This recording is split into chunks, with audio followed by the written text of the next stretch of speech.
one of my mentees is being bullied. Okay, not actually. She's just being tested to speak up and, stand up for herself and hold the line and have a little bit of boundaries. So we were talking about, she was telling me all these stories, and I was like, oh girl, I was like, you're being tested here. And she was like, what? And I was like, all the stories you're telling me are all about you having to speak up. For example, she was doing a practice reading and she turned on the Zoom and the lady was driving. And then she's like, and then it was a bad reading. Do you think it was because of this? I was like, no, it was because she was driving and not paying attention. I was like, you shouldn't have done that reading. You should have said, oh, I noticed you're driving. Let's reschedule. How many minutes until you get home? I can come back on in 10 minutes. And then there was another thing that happened. And I was like, so the thing is with lessons, you keep getting the lesson until you pass the test.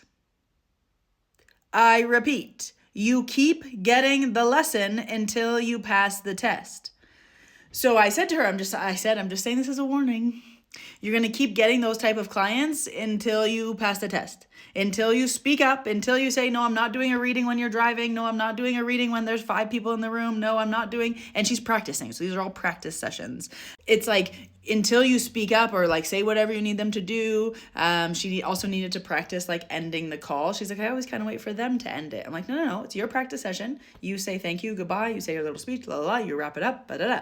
There was just like a bunch of things she had to work on speaking her voice. But I said, until you pass the test, you're gonna keep getting the lesson. So just as a reminder, make sure you pass the test so that you don't keep getting the lesson. I had another mentee and she is fully booked in hair and she wants to move over to Reiki. So I'm like, the only way to do that is to, if you did hair on Fridays, now you don't do hair on Fridays and you do Reiki on Fridays. I was like, so you rescheduling your hair people to Fridays is making it worse. I was like, you know what you have to do, right? You have to go cancel your Friday people because you can't just keep working Fridays and think that magically Reiki people are going to appear.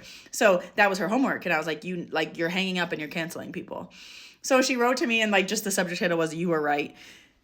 And she showed me like, hey, I started to cancel people. I got $200 of a Reiki deposit. I continued to cancel people. I got 2 Reiki bookings. And I was like, that's your reward. The money and the bookings is your reward for passing the test. So I say to you one more time, you will keep getting the test until you learn the lesson.